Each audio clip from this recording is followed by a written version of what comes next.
Shalom Bapak Ibu Saudara yang dikasihi Tuhan. Seri pengajaran hari ini berjudul Terkemuka di Kerajaan Surga. Kalau dalam Roma 8 ayat 17 bagian B dikatakan, jika kita menderita bersama-sama Kristus, kita akan dimuliakan bersama-sama dengan Dia. Itu berarti ada potensi atau peluang bagi setiap kita untuk menerima kemuliaan dan kehormatan di kerajaan surga nanti.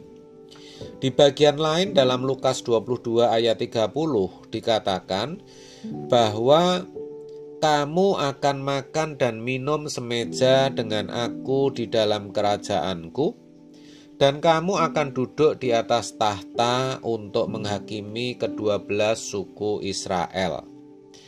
Kata menghakimi di sini artinya memerintah bersama Tuhan Yesus. Kita menjadi bangsawan surgawi, hulu balang kerajaan surga atau perwira tinggi di kerajaan surga. Itu sama artinya kita menjadi terkemuka di kerajaan surga.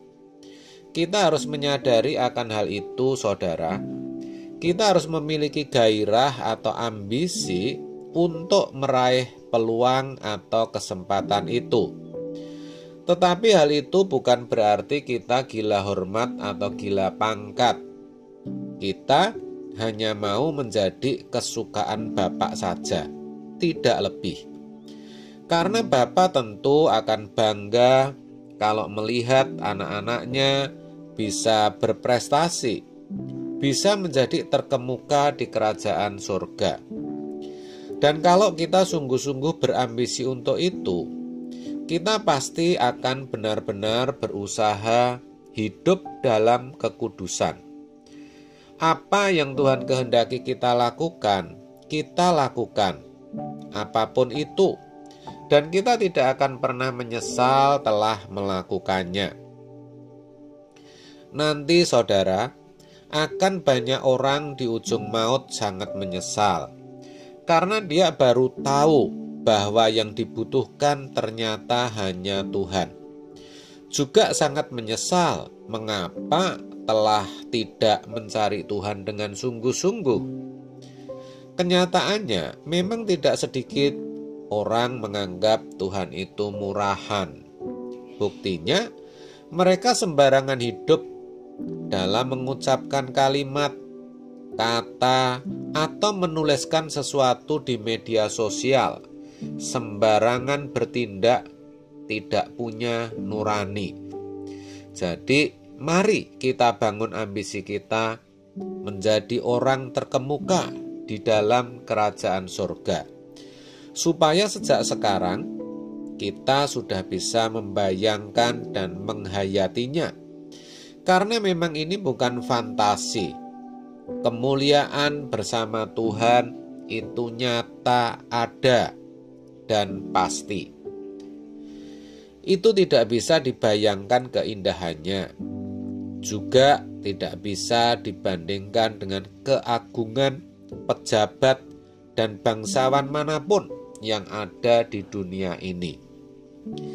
Tapi ingat, bukan tidak mungkin orang-orang di dunia ini yang sekarang dipandang rendah di mata manusia, yang mungkin tidak dikenal, tidak terhormat, miskin, dan tidak berharga, ternyata nanti menjadi orang-orang yang terkemuka di kerajaan surga. Kehidupan yang akan datang itu bukan suatu kemungkinan atau spekulasi, saudara, tetapi sesuatu yang pasti, nyata, dan real. Heaven is so real. Sebab itu, kita mesti jaga hidup kita hari ini. Selain itu, kita juga harus berani berkorban bagi Tuhan. Iya, karena hanya orang-orang yang menderita bersama Tuhan Yesus yang dimuliakan. Roma 8 ayat 17. Saat ini barangkali ada di antara kita yang masih ikut-ikutan menjadi orang Kristen karena lahir dari keluarga Kristen. Melayani juga belum sungguh-sungguh, hanya ikut-ikutan, hanya sebagai kebanggaan, belum matang dan masih syarat dengan manusia lamanya. Atau karena bapaknya pendeta, jadi terpaksa melayani. Bahkan karena harus menggantikan pelayanan bapaknya yang adalah gembala. Jadi tidak benar-benar memiliki hati yang murni untuk melayani Tuhan. Orang seperti ini kelak tidak akan menjadi yang terkemuka di kerajaan surga. Kalau keadaan kita hari ini masih seperti itu, mari kita berubah. Sekarang kita harus belajar untuk tidak punya naluri manusia lama lagi. Naluri kita harus naluri rohani. Dan kita harus punya ambisi itu. Jadi kalau kita sekarang sedang ditindas, dihina, diinjak-injak, nama kita rusak di tengah keluarga besar, gak apa-apa, gak usah marah, dan jangan membalas. Karena hal itu justru membuat kita terbang tinggi. Kita ingat ada pengadilan Tuhan. Sebaliknya, kalau sekarang kita dihormati, disanjung, diagungkan, terkemuka di mata manusia, mestinya justru kita waspada. Karena mungkin kita malah akan melempem.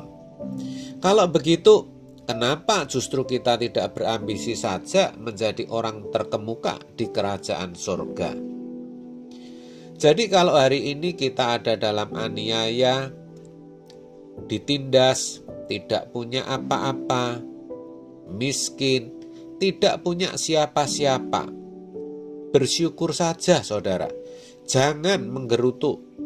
Yang penting kita hidup dalam kekudusan, kesucian. Maka pasti Tuhan sediakan tempat bagi kita untuk melayani Dia. Dan di situ kita diangkat Tuhan. Tidak mungkin Tuhan tidak kasih kesempatan kita melayani Dia. Tidak mungkin Tuhan tidak kasih kesempatan kita memikul salib. Tidak mungkin. Orang yang hidupnya nyaman bisa loh tidak memikul salib. Kelihatannya memang banyak beban, tetapi beban itu dipikulnya karena ia mau punya prestis, mau punya nama besar. Tetapi kalau kita tulus terhadap jiwa-jiwa, Tuhan pasti tahu hati kita. Kalau kita jaga kekudusan hidup, pasti Tuhan sediakan tempat pelayanan. Namun, orang yang punya tempat dalam pelayanan belum tentu punya hati yang benar. Saudara, mari menjadi orang-orang istimewa di mata Allah. Jangan terjebak mencari pujian atau sanjungan manusia. Mari belajar jujur dengan diri sendiri, supaya ketika kita nanti di pengadilan Tuhan, kita punya nilai. Hidup kita itu singkat. Betapa kita ingin agar hidup ini benar-benar kita pakai untuk mengabdi kepada Tuhan sebanyak-banyaknya yang kita bisa lakukan. Amin. Tuhan Yesus memberkati.